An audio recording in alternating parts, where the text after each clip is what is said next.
You are live. Welcome to the shoyshow. It is Thursday, August 20th, 2026. You only get one of these? What's good? What's good, yo? What's good? Imagine I spoke like that. Oh, shit. Imagine I came on air like that. Like, yo, we're good. My name went good. Shit, you wouldn't take me seriously. You'd be like, off.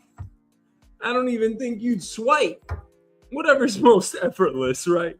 Maybe you swipe away. Maybe you just say, yeah, off. What am I doing with my life? Let's get into it.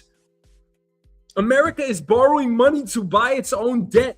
What the hell? Now, I have an undergrad degree in finance, and it's good to learn economics. I had a professor, and she had said, you need to understand the forces at play. Now, everybody kind of understands supply and demand, and I'm not about to teach it to you, okay? Because it goes really in depth, but you understand when there's low supply, prices will go up.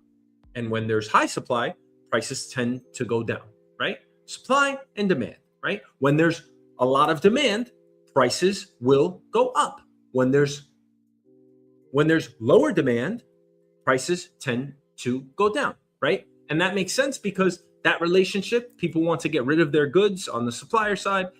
People want to buy their goods. You know what I'm saying? You know the relationship. And there's the curves, and you can play around with that all day. But when we say something like America is borrowing money to buy its own debt, what exactly does that mean? You know what that means? That means we're going cuckoo over here. Now, I don't want to overstate this. We were already doing it. The United States government is buying its debt because yields have gone too high. Yes, because we have a fucking debt problem in this country, and it's not going anywhere anytime soon.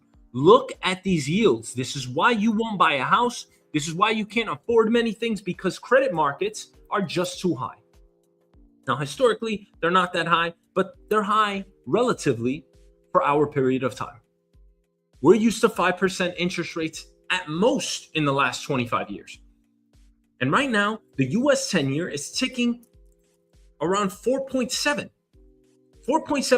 So you know what that tells you? That tells you that people, especially people that have a lot of money, they look at this, they assess the opportunity cost, which is, hey, I could go get 10% in the stock market, but why would I do that if I could go get 4.7%, which is considered risk-free because you know the US government is going to pay their debts? Why not just go get 4.75%? Why take the risk in the equity market in stocks and try to get 10%? Now, you might say, well, because it's double. Well, if you're willing to take the risk, then go right ahead. But as these yields tick up, people start saying, hey, why don't I just give the government my money? There's a lot to say about that, but we're not going to get into it. But why don't I just give the government my money? It'll be safe. It's risk-free. And I don't have to deal with any one stock going up or down like Nvidia or Google or Meta. And I can put my head on my pillow at night and sleep soundly. So there's a ton of reasons why equities go down when yields go up. And yields going up has a ton of other ramifications. It's all intertwined.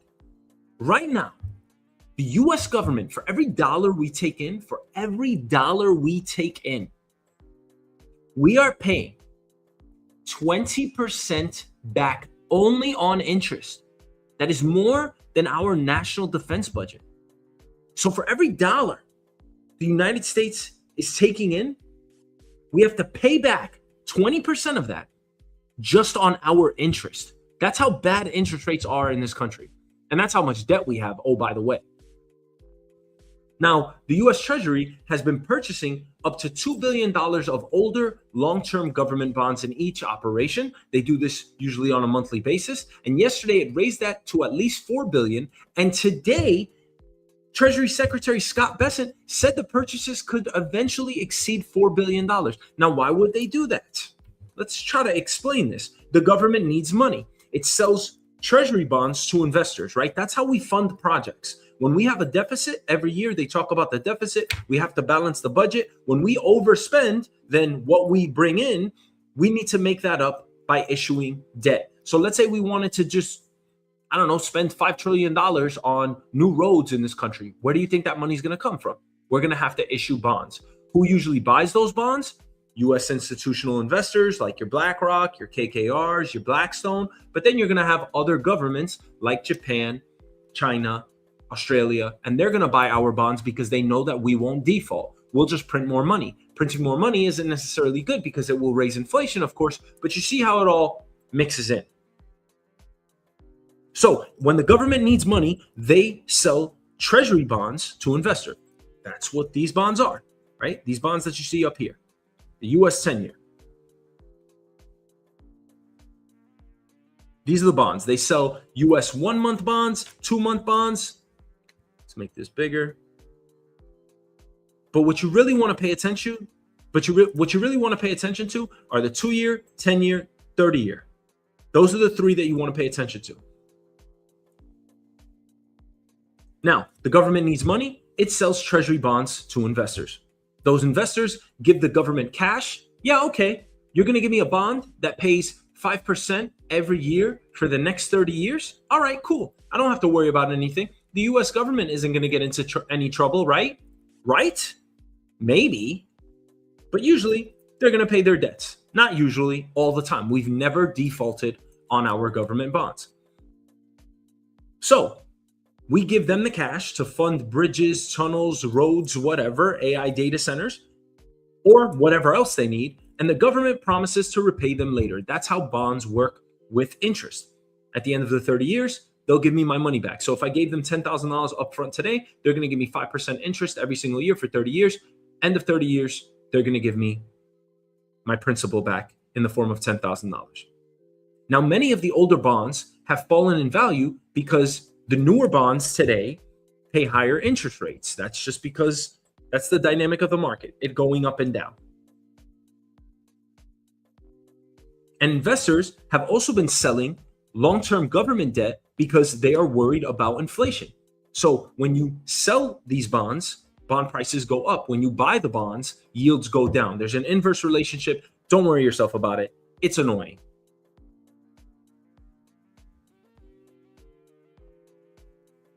But more importantly, rates are going up because everyone is worried about deficits. They're worried about national debt. We just exceeded $40 trillion. $40 trillion. Take a look at these graphs, y'all, before you sit there and say, Trump's the best, Trump's the best, Trump's the best. Look at the dates. This is 2026. Since 2019, look at that fucking arc. Look how steep that is.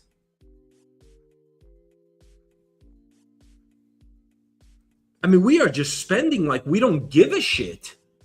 By the way, AI was introduced to us. I mean, AI has been around for well over a decade, but you know, AI in the form of these large language models was just introduced 5 years ago. And the only reason why I bring that up is because everybody thinks that we're going to outgrow our deficit. How? They're saying that we're going to be so productive one day that we're going to have enough money and we'll just shrink the deficit that way because we're going to have so much money we'll be able to outpace the debt that we've acquired. When?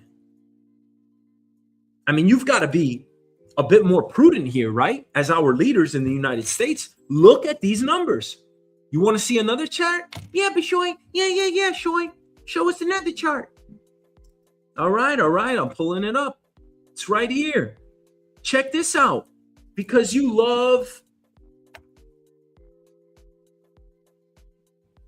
just love Republicans, right? Bush, steadily. Obama he spent money, man. He doubled it right there. He went from 10 to 20. Trump went from 20 to 30.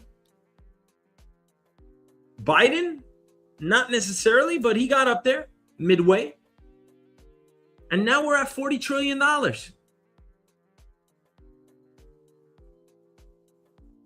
I mean, these are all our presidents. What makes them think that they could just spend money endlessly? It doesn't work that way. Y'all, at the simplest level, our government operates just like a regular person. It's just at a much grander scale, right? It's an aggregate of all of its constituents and population. I ask you, can you buy back your own debt? What kind of a fucking question is that? No, I owe $50,000 over here. It's okay, I'm gonna just buy it back. What? Now listen, it does get really sophisticated as far as the Treasury is concerned and as far as monetary and fiscal policy are concerned. However, and this is a facility that they've been using for a very long time, buying our bonds down. We were just doing it with the Japanese, I don't know, 2 weeks ago. We used some of our reserve currency and we bought down the yen because the yen was getting so weak. So we tried to prop it up and make it more valuable. That's what they call currency intervention. Now, they did this because if they didn't do it, Japan was going to sell our bonds, which means our bond yields would have went even higher. And remember, we can't have interest rates too high because we're just going to spend most of the money that we make in this country just servicing our debt. Imagine if your interest rates kept going higher and higher on your credit cards. How would you get out of that bind? If you were making minimum payments, let's say. And right now, we're not making any payments. We just keep spending. It's out of control. And yes, there's been many books written about this. So, the US government needs cash. They sell us bonds. They sell the public bonds.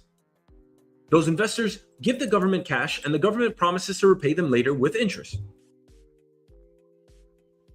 Now, many of the older bonds have fallen in value because bonds today pay higher interest rates. Investors have also been selling long-term debt because they are worried about inflation, deficits, and the national debt approaching $40 trillion.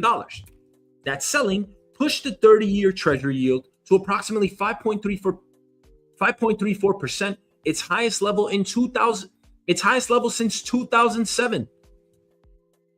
Yeah, 20 years. Now, higher Treasury yields eventually mean higher government borrowing costs, higher mortgage rates, and more pressure across the entire economy. Y'all, if yields continue to go up, you will see the stock market crash. This needs to be contained. That's why Scott Bessent came out and said, whoa, we got this. We're going to buy bonds. Don't worry. Why do you think he would just come out? You think this just came out of nowhere? No, it's because they had to do something. Now here's President Trump. Now, when we announce good numbers, the better they are, the worse it is for interest rates. So we could have a GDP of 10 times. You know, they say, oh, it's going to be 3 times or 4.1. We could have a GDP of 10, 12, 15 times if they just leave us alone. Let the rates go down. We should pay the lowest interest rates. You know, every point of interest is $600 billion. Think of that. Every point of interest is $600 billion. 2 points means we make a fortune. But we keep driving it up. It's a very unfair system. And I've said it now for a long time. When our country does well, interest rates should go down. I mean, every time I hear our country is doing well, I say, oh, that's too bad because they lift up interest rates. They should drop interest rates because it means we have a strong country. Look, could he be right? Absolutely.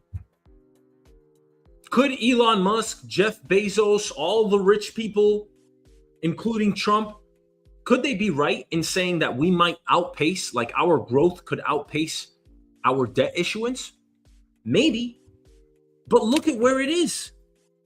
I mean, you've got to be a little bit more responsible than that. We're at $40 trillion. We don't even know what the hell that means.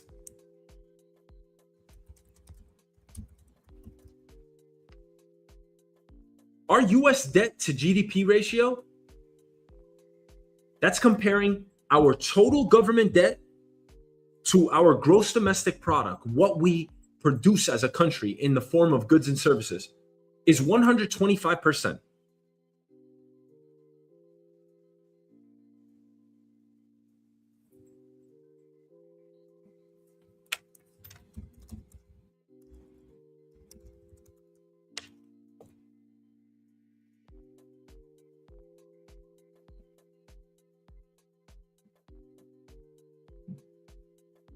So let's say a person makes $50,000 a year and they owe $5,000. Their debt is 10% of their income, which is manageable. But if they owe $60,000, their debt is 120% of their income. The US is currently in that higher position with a total national debt around $40 trillion against a gross domestic product of roughly $31.8 trillion.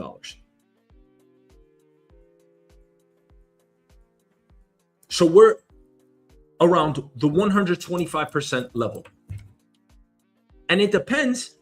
There are many companies that you would never invest in that have a GDP ratio of 125%. So we make 32 trillion. We have a debt of 40 trillion. When are we going to pay it down? And you can see here, it seems like from presidency to presidency, we have no interest in doing so. So no matter what, even if the thesis here is that the country will do better, the country will increase its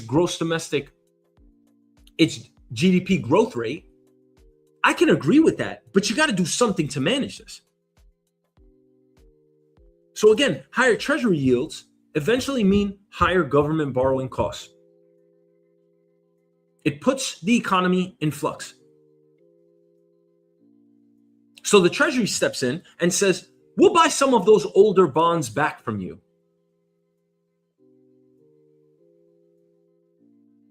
And it may sound sophisticated, and it somewhat is. But at the surface, the United States is buying back its own debt. So it issued debt and it's buying it back.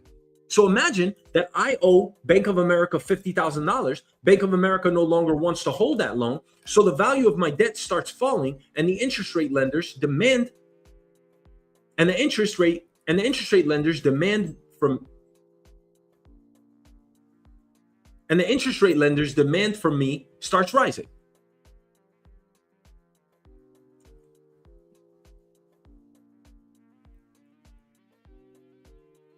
I then take cash and buy the loan back from Bank of America. But where did I get that cash? If I already had it, my cash balance falls. And if I do not have enough, which the United States does not, because it is running a nearly $2 trillion annual deficit, I borrow it from somebody else. I borrow it from someone else.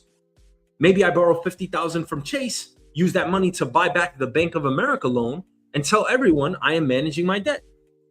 I still owe $50,000 either way, but I've just replaced one creditor and one loan with another.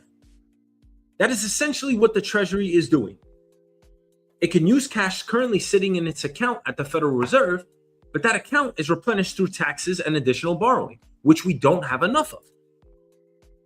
The Treasury itself acknowledges that newly issued government debt replaces the securities it buys back.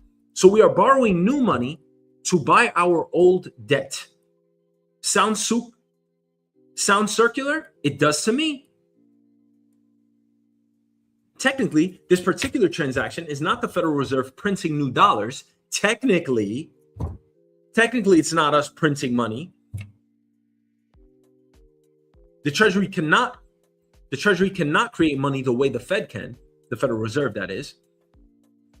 But come on, what do you think is happening here? You don't think the Fed is just going to print more dollars if we need them? Of course they are. And you will see inflation shoot up. And this is all a direct result of oil being too high. So they need to end the war. At the very least, they have to end this war at all costs. We do not have the money. The United States is projected to collect approximately $5.6 trillion this year and spend about 7.4 trillion. We are projected to borrow nearly $2 trillion just to operate the government this year.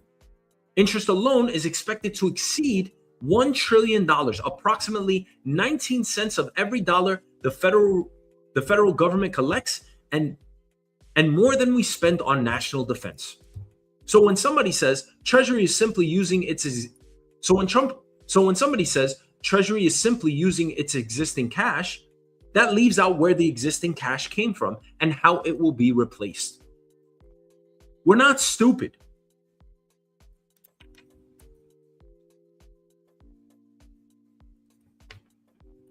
And here are Trump's promises. Get gasoline under $2 a gallon. When? Cut taxes. That goes right into the national debt. Eliminate the national debt.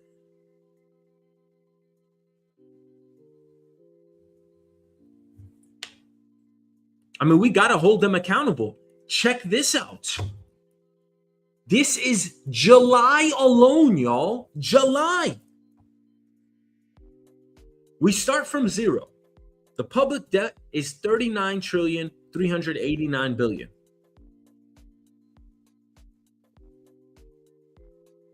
Trump has spent $500 billion in a month. Yeah, $500 billion in a month. Like, where does this money go?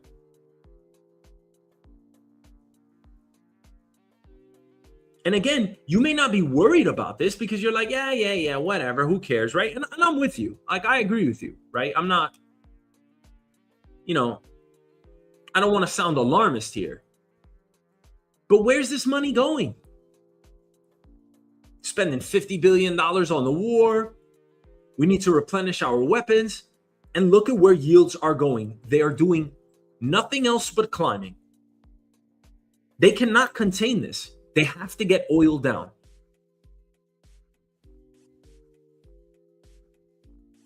So there's only two ways to really get out of this. You either raise taxes and you make sure you collect those taxes, which nobody likes, extremely unfavorable, or you issue more debt. And if private investors eventually refuse to absorb enough of that new debt, meaning that, hey, people don't want to buy the bonds anymore because they're like, yo, I'm sick and tired of this government. $40 trillion? What are you guys doing? Come on, y'all. If one of your friends, makes, I don't know, $500,000 a year or $100,000 a year, and you know that they have $500,000 in debt, and then they ask you for an incremental amount, but you already know that they aren't really good at safekeeping their finances. Do you think you'd be prone to investing with them or lending them the money? Of course not. By the way, don't lend any of your friends money. Big lesson in life. Actually, you got to get your own experience. So do what you want. Now, if private investors, if enough of the world turns their backs on the US, and oh, by the way, we're really not that popular on the global front, on the global stage, what's going to happen?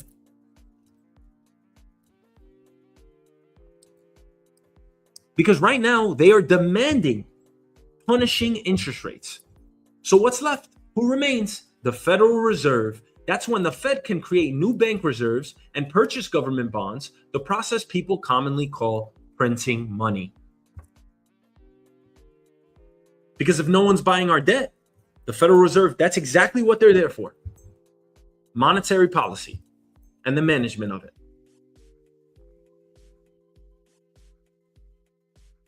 They're going to print money and they're going to buy the government bonds. We have many different ways to do this. Now, we're not officially at that final step with these treasury buybacks, but if we are moving into a system where the government borrows money, uses that money to manage its existing debt, let me buy my own debt by borrowing more money. I mean, suppresses the borrowing costs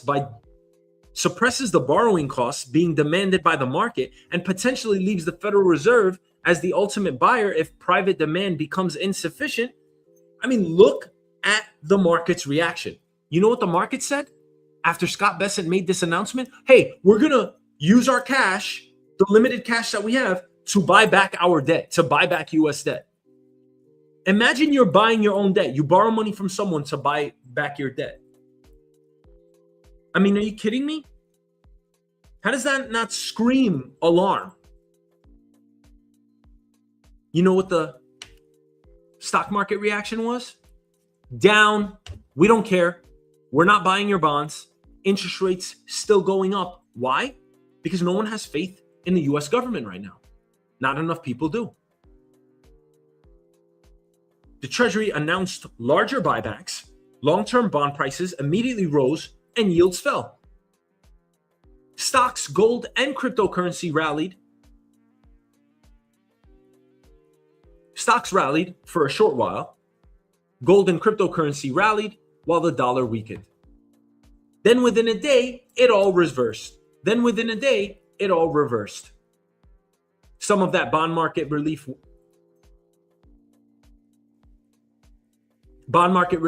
out the window. The 30-year yield climbed back towards 5.24%.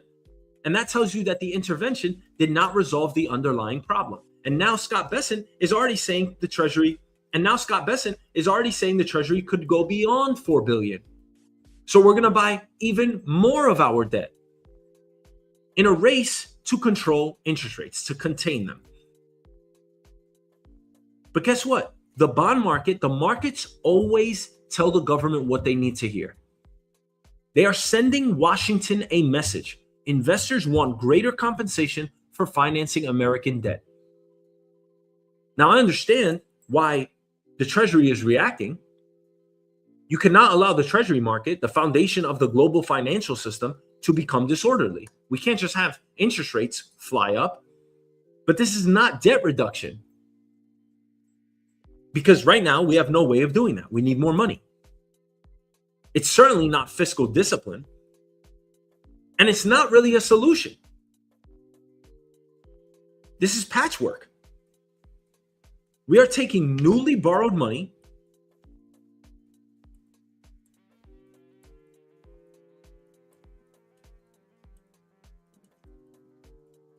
and using it to buy back previously borrowed money because the cost of borrowing even more money has become too high.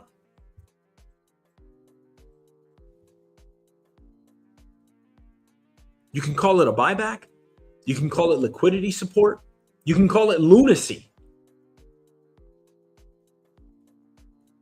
But America is borrowing money to buy its own debt. And Scott Bessent is telling us the intervention may get even larger. If at the very least, this is only going to spook investors. And as a matter of fact, before these announcements even came out, I'm not saying that I'm some mystic, but I'll tell you, I had a feeling this was going to happen because I've been watching bonds for the last few weeks. I watch stock prices every single day. I have such a pulse for the market. I'm not saying I know better than anyone else. Anybody that says that is a fool. But I've been watching bonds. I watch them every day, every morning and every night, and then throughout the day as well. And I knew something was happening here. And again, unless you end this war and you get inflation under control, because right now, there's just too much going on. You have to get inflation under control. The first lever you have to pull is bringing down oil prices. That will help stabilize markets, I believe, at least. Until then, you can sell your equities. We're either staying flat or we're going down from here in the stock market. That's my 2 cents.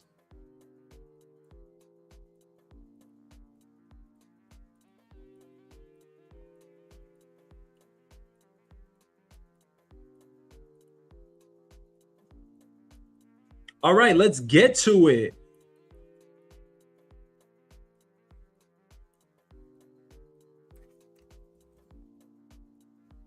Oh shit, you got the Democratic Socialists. Oh shit, motherfucker. Oh shit. Oh, it's about to go down. Oh yeah.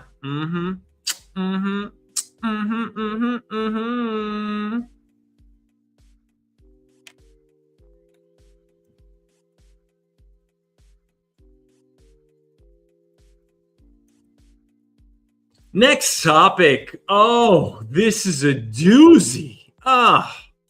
New York lawmaker says don't arrest people for stealing necessities. Really? Oh, shit.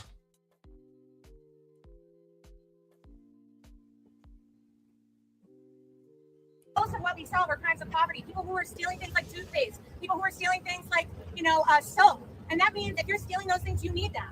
And we are choosing to protect billion-dollar companies like CVS and Walgreens over the people who are struggling to get by. So I would say that the true crime is that there is such incredible wealth disparity in this city that there are people who can be thrown in jail simply for having a biological need.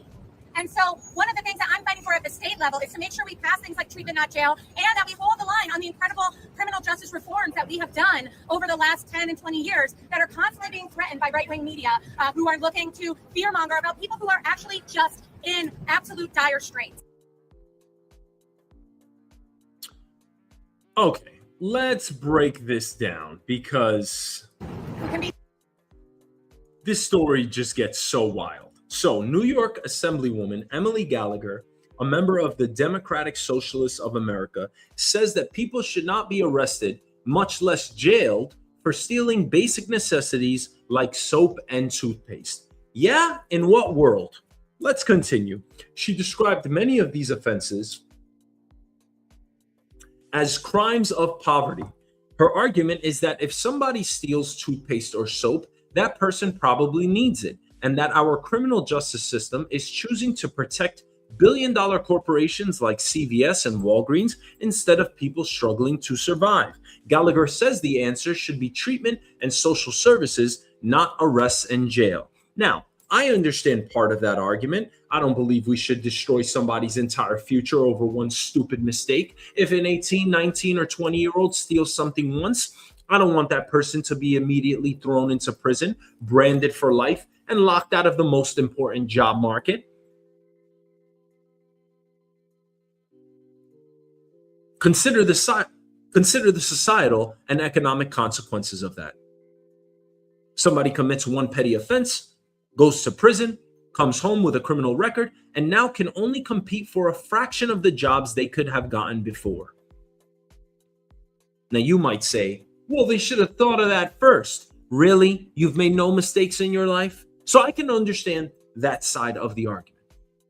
We have made it harder for that person to work, support themselves, and become a productive member of society. And if we care about rehabilitation, maximum employment, and a functioning economy, we have to consider that too, because actually it's a double-edged sword. You saying just throw them in prison, you're going to pay for that either way. It would be much better to rehab these people if it's not some exorbitant cost and have them contribute to our gross domestic product. But saying people should not face consequences for stealing necessities is fucking outrageous, especially coming from a lawmaker. There has to be a deterrent. This is why people become so angry when they hear politicians talking about abolishing prisons, abolishing ICE, or eliminating consequences for quality of life crimes.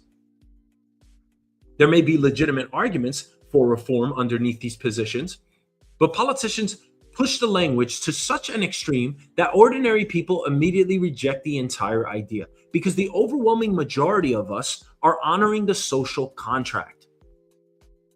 We work. We sacrifice our time for money. You think I like when somebody like this in her position says something to this effect? I have a heart. I have compassion. I understand that people need the basic necessities. What the fuck did I do about it? I got up and fucking worked my job every day. I lived in the fucking rat race. The rain, the sleet, the heat. I have to deal with it, right? What makes that next person so different? Oh, well, you got to understand, it's the billionaire companies. I don't give a shit. This is the way it works. And this is why people get pissed, because you push these fucking extremes and say that these people shouldn't be arrested. Guess what?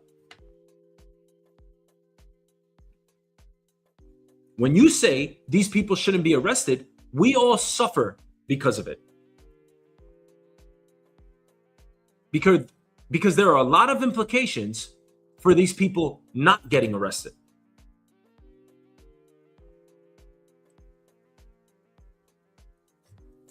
We get up when we don't want to get up. We miss time with our families. We live through the rat race and the existential dread that is of exchanging enormous portions of our lives for a paycheck. Because that is how we pay for what we need. We don't get to walk into a store and say, I need this, so I'm taking it. Can we do that in your own house, Emily Gallagher? Can we just walk in and take the basic necessities? When a lawmaker says another person's need should excuse stealing, people who are doing everything the right way feel mistreated. They feel like fools we feel like fools for following rules that politicians are now saying shouldn't apply to everyone. And don't get caught up in the semantics by saying not literally everybody follows the rules. You know exactly what I mean. The overwhelming majority of us are following the social contract. When someone chooses to violate it, that behavior harms everyone else. That is why people get so angry, because you have these socialists say that everything should be free. It doesn't work that way. Someone always has to foot the bill. Because some people reportedly steal, and the rest of us have to stand around waiting 15 minutes for an underpaid employee to unlock a plexiglass cage so we can buy toothpaste with money we earned. Have you seen what's happened to Rite Aid, CVS, Duane Reade? Everything being locked up is a byproduct of this. It's because we allow the stealing. Doesn't that affect my quality of life? Doesn't that scream danger and theft and crime? Is that the city that you want to live in? I'm not saying that we should just arrest everyone and treat them inhumanely. I'm not saying that at all. Because again, usually people take it to the extreme. I am saying that there has to be repercussions. Enough that it acts like a deterrent.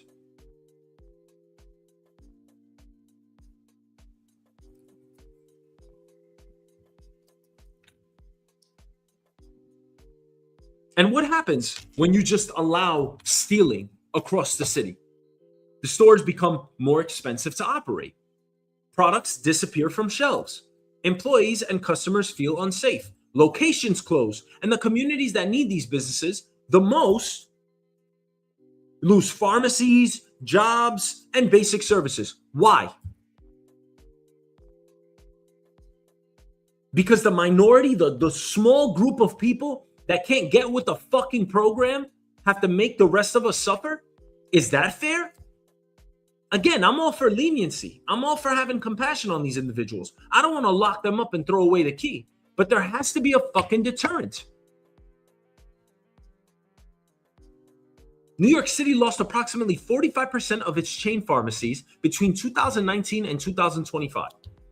A net loss of about 274 locations. Duane Reade lost 143 locations during that period, while Rite Aid went from 119 New York City stores to zero. Zero. Why do you think that is?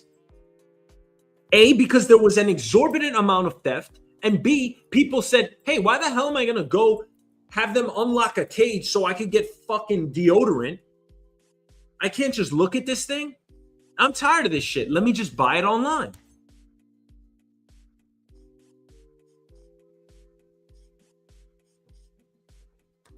Theft has consequences. It raises operating and security costs. It forces stores to lock ordinary products behind plexiglass. It creates an unpleasant experience for customers and employees. What about us? For everyone like Emily Gallagher defending this position, defending this group of people, what about us? We're not working our asses off? How dare you? You have the audacity to say something like this? And you're a lawmaker. I mean, consider your position.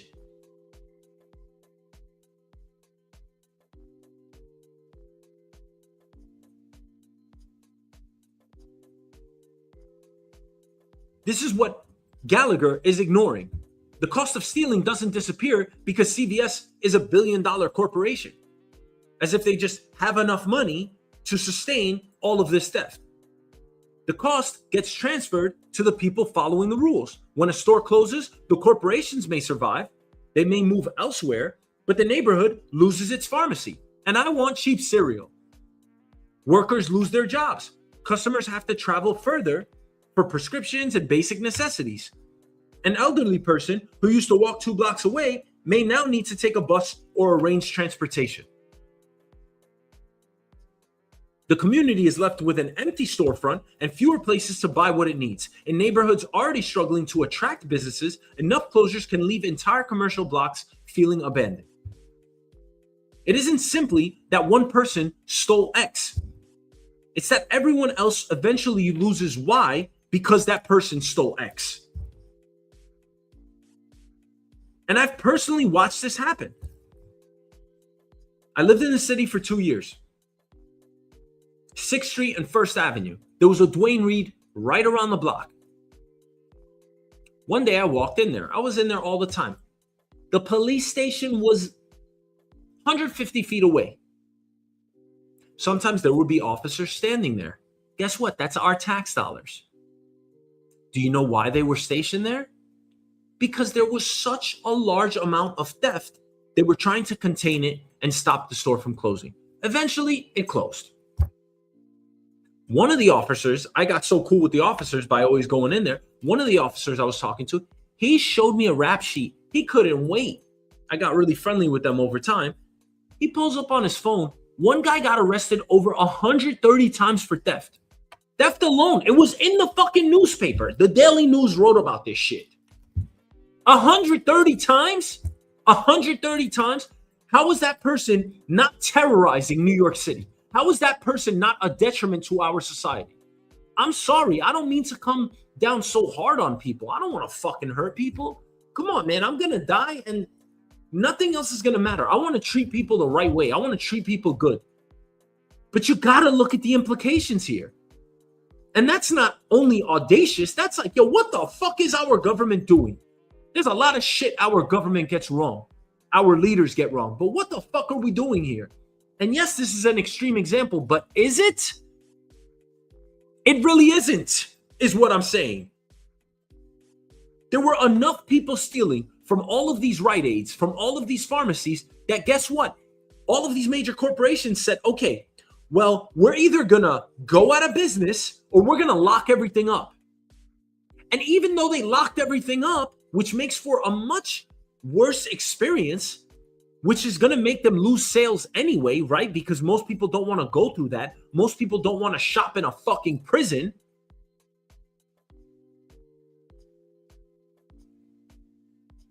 They still closed down. On top of all of that, they still closed down because they couldn't keep up with the exorbitant amount of theft. What say you now? For anybody like Emily Gallagher out there that says, yeah, we should let people steal basic necessities. We should just slap them on the wrist. I agree. I don't want to fucking take a 19-year-old that made a mistake out of the job market completely. I agree with that.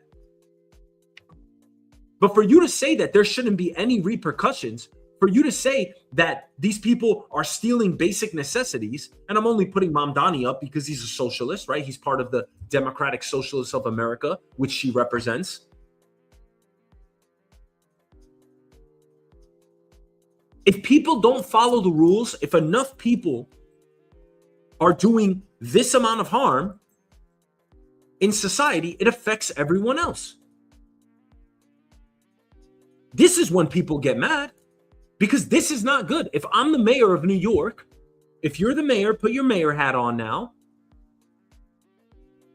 Would you want more theft or less theft? I think most people would say less theft. 99% of us. Okay, how do you get there? I don't want to lock everyone up, but there needs to be a deterrent. I don't know. You steal over 2 times, 3rd time, you got to go. You got to go. I mean, there's nothing else to be said. You have a fucking problem.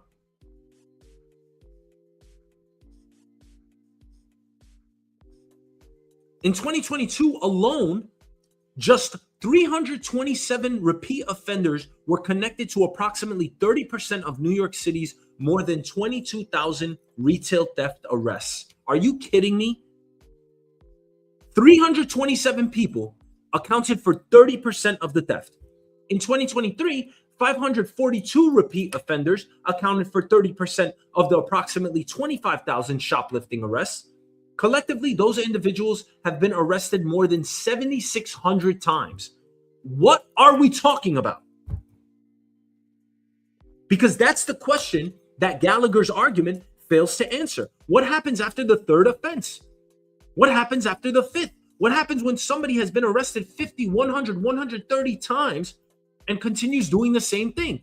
Lock them up. There ain't nothing else to say. I'm sorry. It's hard for me to say. I don't want to throw anyone in prison. You fucking do this 5 times, I'm sorry. You're a detriment to society. You're fucking everything up for everyone else. At what point do we admit that this is no longer somebody making one mistake? The same principle applies to the family that owns a small storefront. I used to live next to a Mexican restaurant. I run every single day, all day, between meetings in the morning and in the evening. I used to see the front of the store trashed. They had lights. They had a whole bunch of little flags. It was very festive. I would see chairs thrown on the floor, tables thrown on the floor, and lights thrown on the floor. I ended up becoming friends with the family, and I ended up speaking to the father, which was one of the owners. And I said, hey, man, in the mornings, sometimes I see stuff thrown on the floor. I pick it up for you guys, but why is it always like that? He says, oh, well, there's this homeless guy, and he just terrorizes us and the neighborhood. And I'm like, well, why? He's like, I don't know. He just doesn't like us. Mind you, the police station is right around the fucking corner. You can get to the police station in about 70 seconds walking. I said, hey, did you call the cops? Did you tell them? He's like, yeah, we filed a police report and, we tried, but to no avail. What? I'm looking at this guy and I'm like, he has to suffer for what? Because this guy's out of fucking control because he's out of his fucking mind? I even asked the guy, I was like, did you do anything to him? Did you have a confrontation? He's like, no, he's just crazy. Why isn't that this guy's trying to make a living. He's trying to do things the right way. Right? Everything that they told us, I'm not saying whether it's right, philosophically or not, how to live our lives, but we've been told that we have to conform and live in the rat race. Everybody else is fucking doing it. The people that are not doing it, am I blaming them? No, but if they're committing crimes that affect everyone else that's working their asses off, that makes the fucking world go round, there's got to be a fucking punishment.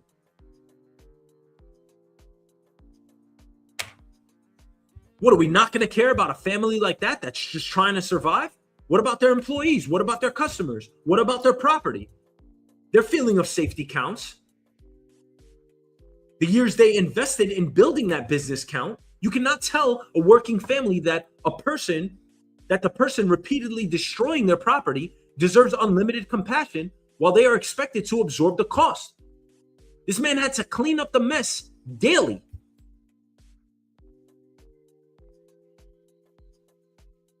And return the next morning as if nothing happened. Why is he carrying the debt burden of society while this guy is just doing whatever the fuck he wants, just terrorizing his storefront? Why is all the compassion reserved for the person violating the rules? And where is all the compassion for the people living with the consequences? People hear a lawmaker offering compassion to the offender without acknowledging the sacrifice demanded from everyone else. That is where we get pissed. Because these socialists, I don't give a shit what you want to call it. Socialism, progression, socialism, progressives, whatever the hell you want to call it. I don't care what you categorize it as. When you push us to these extremes, everyone dismisses you. Because the cost doesn't disappear. It gets transferred to the business owner. It gets transferred to the employees, the customers, and the surrounding community. The people that lose that storefront, Who gets the blame? No one? How many people were affected in that community? 500,000? And there's 300 offenders stealing shit from all over the city, accounting for 30% of the retail theft? What are we talking about here? So now prices rise, products get locked away, stores hide additional security, stores hire additional security, police officers are pulled from somewhere else and stationed outside of a pharmacy, locations close, neighborhoods lose services, and we the people pay for it. Some people responding to Gallagher on X asked where her argument would end. If someone needs food, can they steal a steak? If someone needs transportation, can they steal a car? If someone believes that what they need is inside of your home, are they entitled to enter and take it? Of course, stealing toothpaste is not the same as stealing a car or breaking into somebody's home. The punishment should reflect that difference. But those questions expose the problem with using need as a justification. It's a basic necessity, right? Who determines what exactly is a basic necessity? What qualifies as one? How much can somebody take? Can they take 10 tubes of toothpaste? How frequently can they take it? Can they take it daily? Emily Gallagher, what the fuck are you talking about?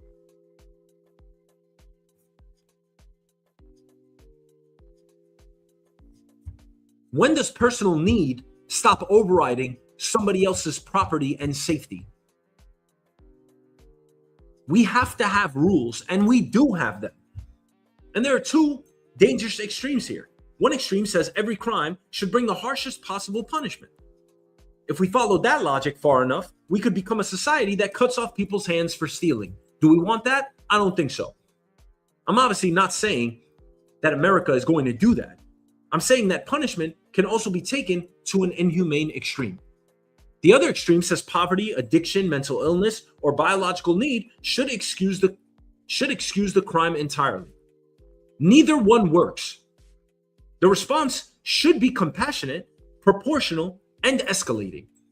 For a first low level offense, use restitution, community service, diversion programs, and treatment when addiction or mental illness is involved. Give that young person an opportunity to take responsibility without permanently destroying their earning potential. That is leniency with accountability. I think most people would agree that that makes sense.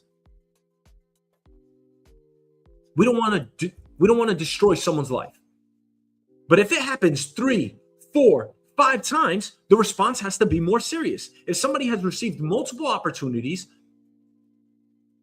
refused treatment, and continues victimizing other people, then we need stronger consequences.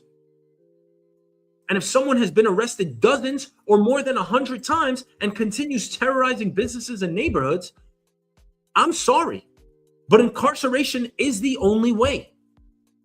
Some people are so mentally ill, so consumed by addiction, or so unwilling to control their behavior that they cannot safely function within society at that moment.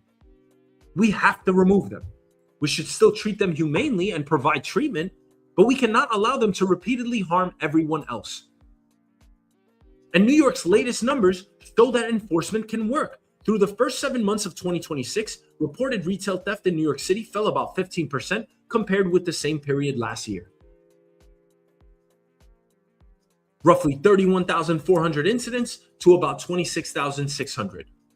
In July alone, it declined about 9%. The NYPD says that reduction came from identifying patterns, concentrating resources at high theft locations, and conducting sustained investigations instead of treating every incident as an isolated arrest. That is the balance that I'm talking about. Better policing, better rehab programs, but ultimately there needs to be a deterrent. Focus on the repeat offenders, investigate those patterns, offer treatment and diversion to people who can be rehabilitated, escalate the consequences for people who repeatedly refuse every opportunity. We don't have to choose between destroying a 19-year-old's future and allowing somebody to be arrested 130 times without stopping the behavior.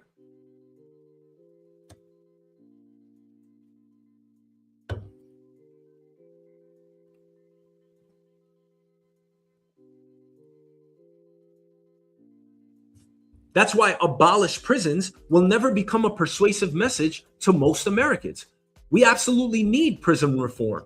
We need better rehabilitation. We need mental health treatment, addiction services. We need to stop churning one youthful mistake into a lifelong economic consequence. But there are still people who must be temporarily separated from society because every less restrictive intervention has failed. Emily Gallagher chose to become a lawmaker. That means it is her responsibility to account for all of this. It is not the public's responsibility to solve the contradiction for her. She wanted the position. She asked voters to trust her with the authority to write laws and balance competing interests. Her job is to protect struggling people without sacrificing everybody who works, pays, and follows the rules. And people are sick of it. This rhetoric helps no one. It makes the repeat offenders, the small few, smile.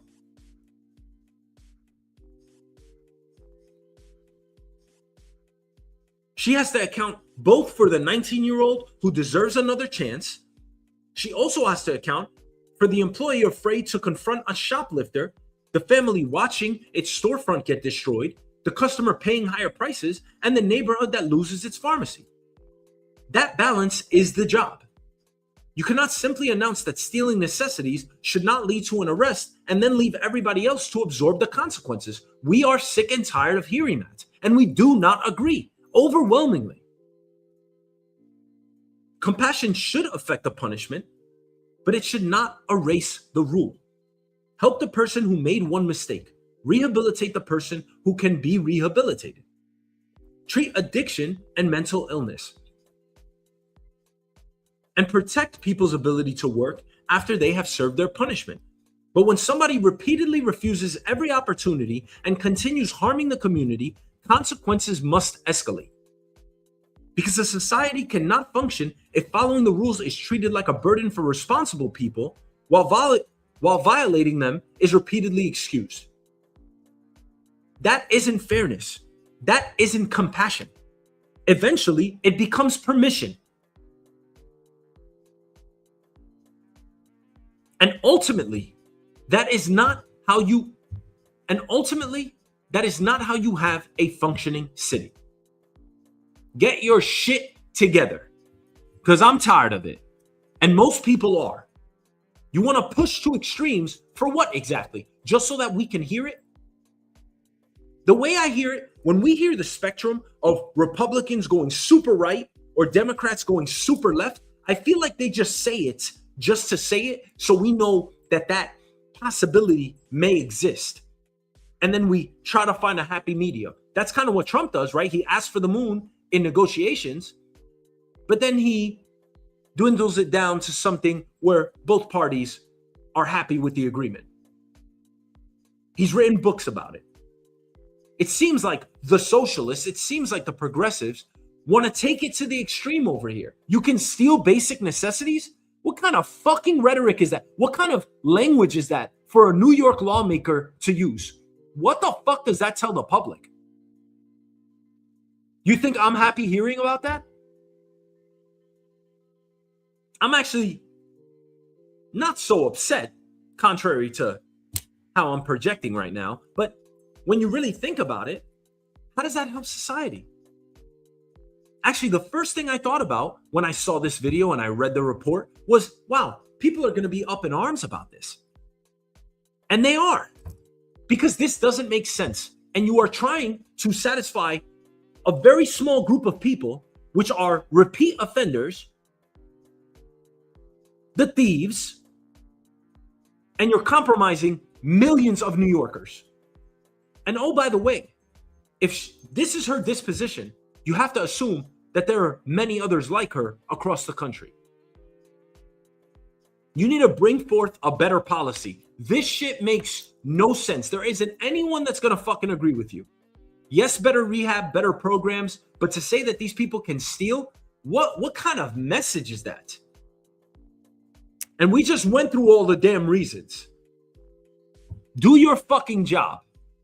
Under no circumstance should a person in that positional leadership in that leadership position should say something even remotely close to this. It's not only audacious, it is a slap in the face. And again, I'm not going to excuse you because this is what people at these ends of the spectrum tend to do. They tend to say something with extreme folly on one end just to say that, yeah, we could do it. Things should kind of be free. People should steal basic necessities just to either get us talking or stimulate the conversation. No, it should not be said. You can say we need better programs. You could say we need more leniency. You cannot say that people can steal. Unfucking believable. Yeah, I'm a socialist. Whatever the fuck that means.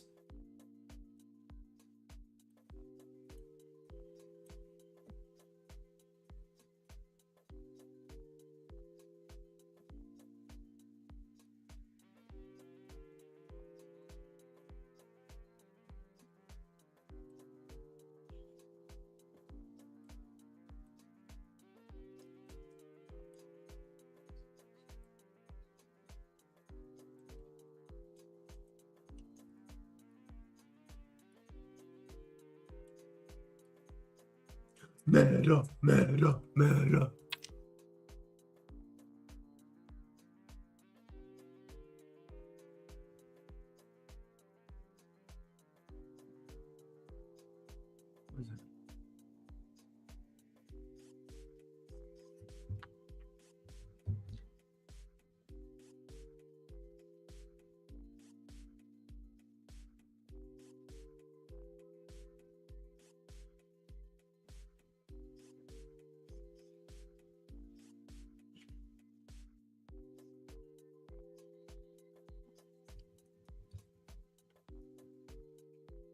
All right, next topic.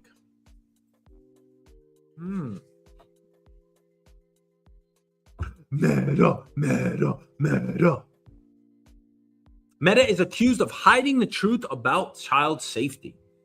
29 states are accusing Meta of deliberately designing Facebook and Instagram to keep children addicted, collecting information from children under 13 without parental consent, and hiding what the company knew about the damage being done. Ooh! The trial began Tuesday, August 18th in federal court in Oakland, California. California, Colorado, Kentucky, New Jersey are leading this first trial. The remaining 25 states could have their state law claims tried later, while all 29 are participating in the federal children's privacy claims. The states say Meta studied the vulnerabilities of the developing adolescent brain and then used that information to keep children scrolling. Wow. Infinite scroll, autoplay, push notifications, like counters, appearance filters, and algorithms that study what holds your attention and immediately feed you more of it. One internal Meta presentation was reportedly titled, "The Young Ones Are the Best Ones." Holy shit.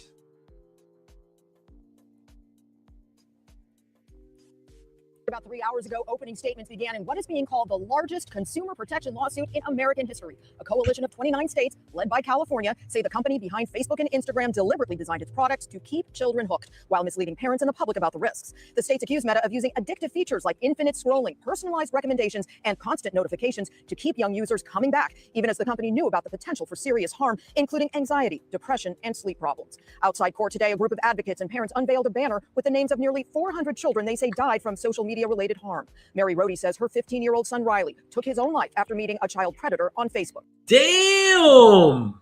Wow. That's what we're talking about. Another internal document said teens are hooked despite how it makes them feel. Wow, Meta, you motherfuckers. And I'm invested in Meta like crazy. Listen, don't judge me, okay? I'm just trying to make money in the stock market. But it doesn't stop me from reporting shit like this, because if I got to lose all my damn money so that we can either get rid of these apps or whatever, if it helps society, so be it. Lose my money. I don't care. And I think most people would agree. Now, during opening statements, the states also presented an internal comparison describing Instagram as being like a drug. Ding, ding, ding, ding, ding. You think Instagram is a drug? Of course it is. All of these apps, this thing is as addictive as marijuana, alcohol, any other drug, sugar, caffeine. On the first 2 days of testimony, former Meta engineering director Arturo Bejar told jurors that child safety was treated as secondary to growth and engagement. Bejar worked at Meta for about 8 years. He testified that the company took what he called a don't ask, don't tell approach to children under 13. Meta officially prohibits children under 13 from using Instagram, but Bejar said the company possessed technology capable of identifying many underage users and chose not to use it aggressively. Wow. Come on, y'all. Mark Zuckerberg, what are you doing? You don't care about us? You don't care about society? This is just about billions of dollars? What's your mission statement? Huh? Kill? Kill us? Kill everyone? Meta's mission and principles: to connect people through apps, immersive mixed reality, and artificial intelligence infrastructure. Giving people a voice, allowing individuals to share experiences and perspectives. Building connection and community, fostering meaningful interpersonal ties. Sounds nice. Thanks a lot, Meta.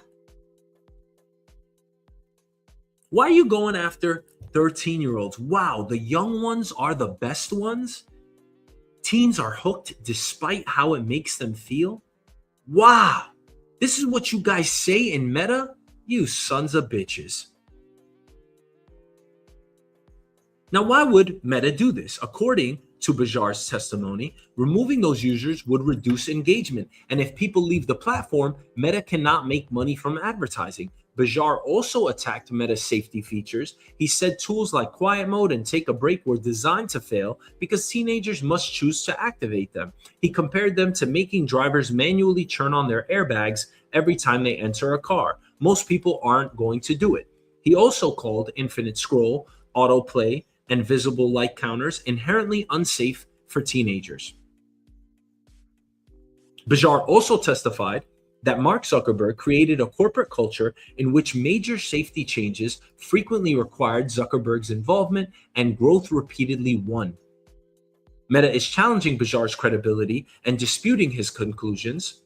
During cross-examination, Meta emphasized that he worked with qualified safety teams and that many of the problems he described are complicated and difficult to eliminate completely. Meta denies designing its products to be addictive. Of course they will. The company says it has introduced teen accounts, parental supervision, notification restrictions, and limits on the content recommended to young users.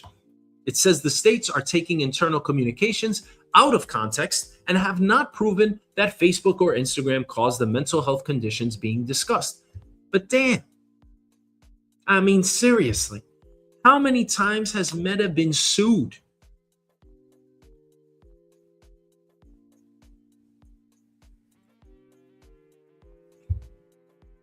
Over the last 5 years, cases have been filed by individuals, families, school districts, states, the federal government, advertisers, shareholders, and foreign authorities.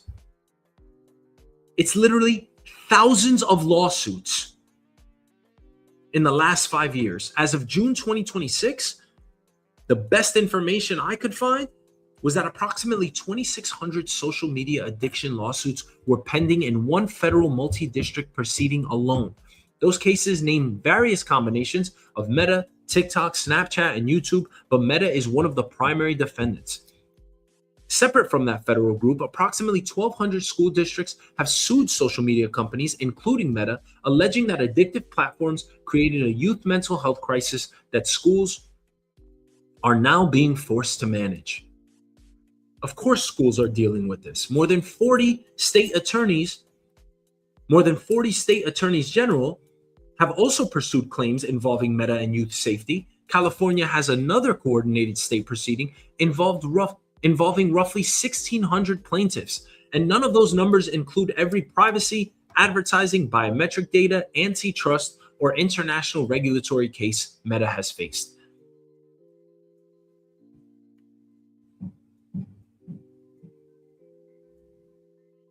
Over the last 5 years, Meta has also fought the federal government over allegations that it maintained an illegal social media monopoly.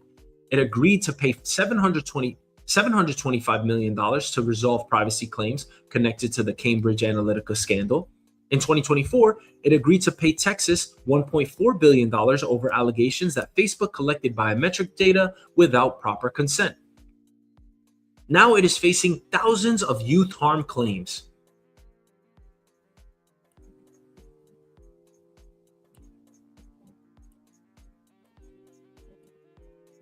And should they be sued? Hell yeah. These guys are relentless. What did Meta know? When did they know it? What did they tell the public? What did they withhold? And did it continue making money from practices it knew could harm its users? I think everyone would agree we would be far better off if we got off all of these apps.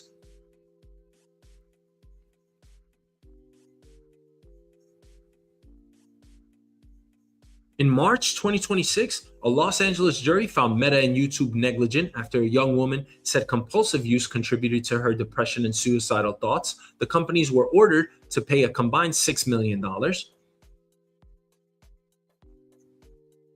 Also in March, a New Mexico jury ordered Meta to pay $375 million after finding that the company misrepresented the safety of its platforms and enabled child sexual exploitation. On August 6th, the judge in that New Mexico case ordered Meta to provide another $567 million for youth mental health treatment. That's approximately $1 billion from one state's case alone, and Meta is appealing. Meta also went to trial against Tennessee in July.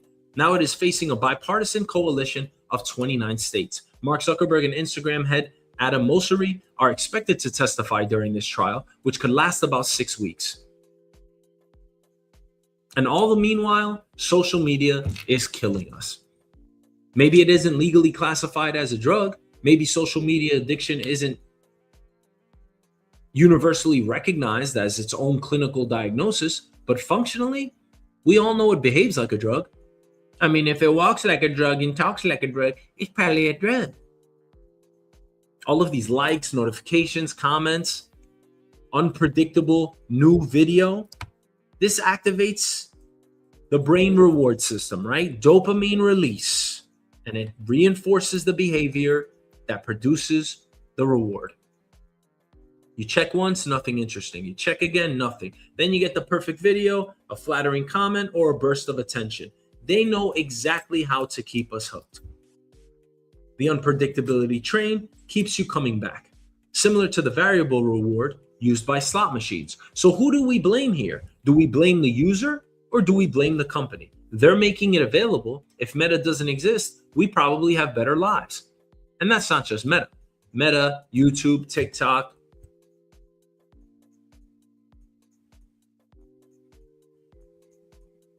If you ever go to a dry city, meaning that they don't have alcohol, or they don't have alcohol after 6 p.m., whatever, guess what? You're going to drink less because you can't get your hands on alcohol. It's less accessible. When you go to Arab countries and they don't readily have alcohol sold everywhere, you're going to drink less because it's less accessible. Adults cannot put these phones down. The dopamine itself isn't the drug. Dopamine is the normal chemical involved here. But these companies have learned how to repeatedly trigger that reward system and churn our attention into revenue. We reach for them when we wake up. We take them into the bathroom. We scroll while watching television. We open Instagram without even consciously deciding to open it. Then we hand the same system to a 10-year-old and expect a developing brain to overpower an algorithm built by some of the smartest engineers in the world. How's that a fair fight?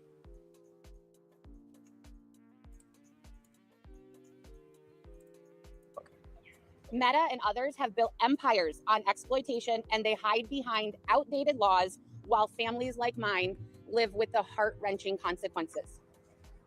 In her opening statement, California Deputy Attorney General Megan O'Neill said, quote, "This case is about whether Meta misled the public about the risk to kids on its platforms, about whether Meta acted unfairly, and about whether Meta violated the children's online privacy protection." In an earlier written statement, Meta said, quote, "We stand by our record of creating strong protections for teens and look forward to making our case in court." Protections what? There have been enough people that have defected from Meta that said they were predatory. And by the way, all of these apps are. It's not just Meta. They're interested in one thing and one thing only, keeping us glued to the screen. And if you think that's criminal, then all of them are complicit. These engineers' jobs are to make sure that we can't get enough of these apps.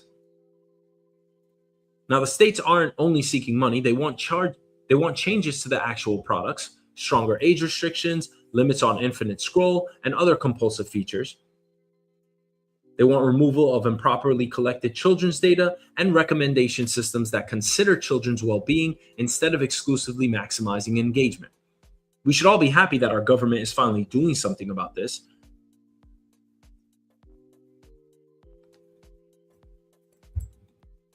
I mean, these are Democratic and Republican states collectively saying we are not going to stand for it. Parents have responsibility. We all have a responsibility for how we use our phones.